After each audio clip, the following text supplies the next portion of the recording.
Welcome back. This is gonna be an emergency eyebrow piercing removal. Like, fun fact, I got this back in July and I absolutely love them. And I got them both pierced at the same time. They actually healed really well. They healed really solid. And then when I went to go get my wolf cut, the lady didn't realize I had an eyebrow piercing. So when she was cutting my hair, like doing the bang part, she like yanked them so far out. They've been slowly healing, but the one that's closer in, if you look really close to it, there's like no meat holding it in. Like, it keeps healing. So like if like this was the piercing and this is like my meat, like the meat portion of like my where it's pierced, like these should be like the studs.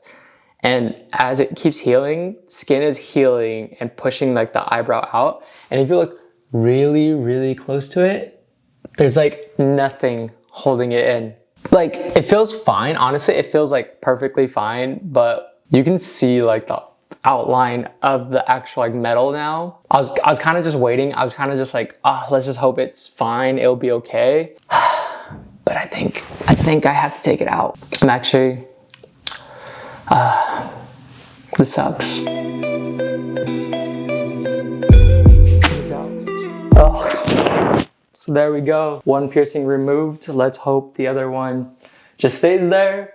God damn it.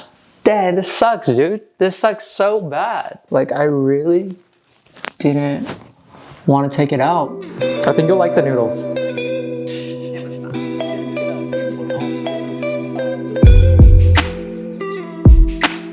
Sup. Wow, look at you, look at you.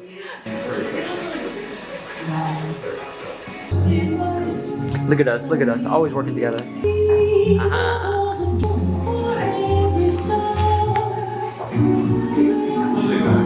How you feeling? I'm not done yet. Okay, I'm sorry. Let me just delete this. How you feeling? Great. Good job. All you today?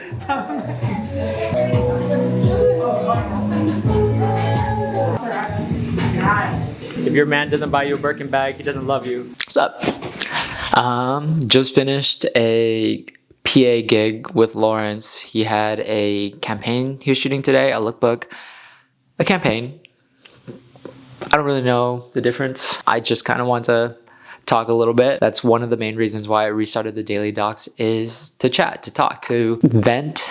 Yeah, like, I would say life is good. Life is fine. We're getting through it. We're making it all happen. But I am not gonna lie and try to pretend that like I'm not struggling. I feel like that's one of the things. I think that's like one of the things about being a freelancer that a lot of people, I think, are afraid or embarrassed to talk about, is the journey, the process, the struggle. And to me, I feel like that is one of the most beautiful things about doing this, right? To be a freelance, to try to make it, to leave and try to lead an unconventional life and choose a career that isn't a normal career, isn't a normal thing that most people choose to do with their lives. And I feel like the story, the struggle, the process, the journey, all of it is like something worth documenting, the good and the bad, the struggle, the good times, the success, the wins, the losses, the like, what the fuck am I doing? Or should I give up? Like, those are like the times where I feel like we need to talk about more, that I want to talk about more, and that I want to show and express, and the cards you're dealt with, right? Like, there's things you can't control in your life, and you're born with these circumstances and these situations that you might not have control of. Yeah, like, for example, you don't choose your family, you don't choose where you grow up, you don't choose the schools you go to, you don't choose any of these things, right? Unless your family has money. At this point, I've been working since I was like 14, you know, like that's almost been, I've been working for 10 years of my life, like basically 10 years of my life, you know? Honestly, majority of my life since leaving, like graduating high school, majority of my life since leaving high school has just been, the goal has just been to break even. And sometimes I couldn't even make that goal happen, you know, like when I moved to New York, I felt like life was moving forward, and I really do feel like life is moving forward. I enjoy my life, and I think I'm doing something really cool, but I knew I was just gonna be another photographer. So like my mindset was like, what can I do to stand out? What can I do to not be another photographer? And I feel like that is the struggle I've been like kind of figuring out for myself, because at first, when I came out here, I was just like, I need to prove that. I hope people like my photos. I hope people want to work with me, and I hope that is something that I can prove. When I lived in Seattle And even working at a modeling agency, right? Like when I used to work at a modeling agency, no one wanted to work with me. Like no models wanted to work with me. No agencies would respond to me. And it was just like a very ironic thing of like working at a modeling agency and people telling you that your stuff isn't good enough. And then all of a sudden I moved to New York and people want to work with me. And I'm like so appreciative and so grateful for that. So I'm like saying yes to everything. The irony of saying yes to everything and like appreciating and loving the fact that like people want to work with me. I didn't learn my boundaries. I didn't have like these like walls and things I would say yes to and things I would say no to. I didn't have any of that. I didn't know. I just said yes to everything. Even if I wasn't getting paid, even if it was inconvenient, even if I had to spend more money. And I feel like that is what I'm learning, right? It's like a lot of times, especially right now, is with moving to a new state, with starting over, with like being in a career like this, I feel like people want to work with me, but they only want to work with me if it's free. And I feel like that is where I need to draw the line, where it's like, I know at this point in my life, I know my work is good and I know that I can style, I can creative direct, I can teach them about modeling, I can help them pose, I can do all these things. I know I have worth and I know that I should be charging. Like I have to make rent too. I feel like that's the thing that people don't understand about this like whole creative career. It's like a lot of us don't come from money. Like a lot of us that choose creativity, honestly, I feel like we're insane. I feel like there is something in us that is literally insane that chooses like, I would rather struggle. Like who in the right mind is choosing to live this way? You know, it's like who in the right mind is choosing to like struggle this much to like make this dream happen? If you saw the old videos, like you know that I got a job offer for around $70,000 to be a digitech and I turned it down. And I think about it all the time. I literally think about it all the time ever since it happened, where I was like, why? Like something in me, the logical side of me is saying, why didn't I take this job?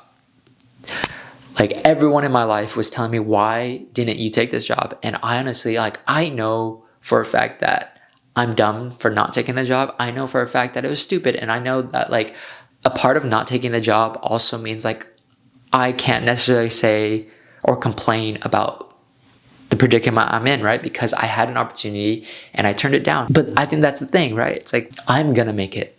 I don't know when, I don't know how, but I'm gonna make it. And I know I just have to be all in. Something in me was just saying, this isn't the path you wanna take. Because choosing safety, I feel like that's my whole life. Like I always chose the routes where I was playing it safe. And I feel like something in life gave me an opportunity to choose whether or not I wanted to play it safe. It was almost like testing me whether I was committed or I really was willing to be all in. And I feel like that was a choice, right? I don't regret the decision at all. Like I do think about how stupid I am for not taking that decision, but I don't regret the decision, if that makes sense. Like I look at it and like, for example, yesterday, super funny story. I didn't have any food, but I had rice paper, right? So I just got a bunch of rice paper. I made it wet, cut it into noodles, and that was my dinner. Literally a pack of rice papers that cost me 99 cents, and I was just eating rice papers alone. No sauce, no nothing, just rice paper and water. I could have a really nice meal right now. I could go out, I could order food for the first time and not have to think about it if I took that job. Right? Like how funny is that? How ironic is that? But I just want to live a life and I want to have a career that I really do enjoy, that I want to be a part of, and that like I'm excited to wake up and try to accomplish, right? It's like this whole thing is a journey. This whole thing is a process. I guess the main thing about this is like to talk about a little bit about like being honest about this industry, right? Like I didn't want to start making daily docs to give people advice because it's like what they should be doing. I made this to document my life as a freelancer, as someone that is trying to make it on social media, as a fashion photographer in the industry. I made these to document my life and to show you guys that like being in this industry is not easy. It's not glamorous. It's not always this exciting thing. I want to document the good and bad. I don't know if any of this is going to make sense, but I just wanted to come on here and talk about and show and share that there's a lot of struggle when it comes to this journey, and that's okay. It's normal. I think the struggle really does show your true self, right? Like how you act, how you treat people, how you think, and how much effort and shit you're willing to put up with. So nonetheless, I'm, like I say all the time, I am grateful every single day to be able to do and live the life I live. But that's not to say that I am not struggling. But yeah, I'm gonna make it. I know I'm gonna make it. I know I'm gonna make it. That's the thing. Like that's the insane thing, right? It's like even with all this, like uncertainty, unknown, all this, like, what am I doing? Something in me still knows, like, I just know one day I'm gonna be a somebody. Like, one day I'm literally gonna be a somebody. We're gonna look back on these videos and you're gonna be like, damn, that's kind of insane. Like, watch. Maybe this year we're gonna look back and we're just gonna be like, how did he know? How did he know?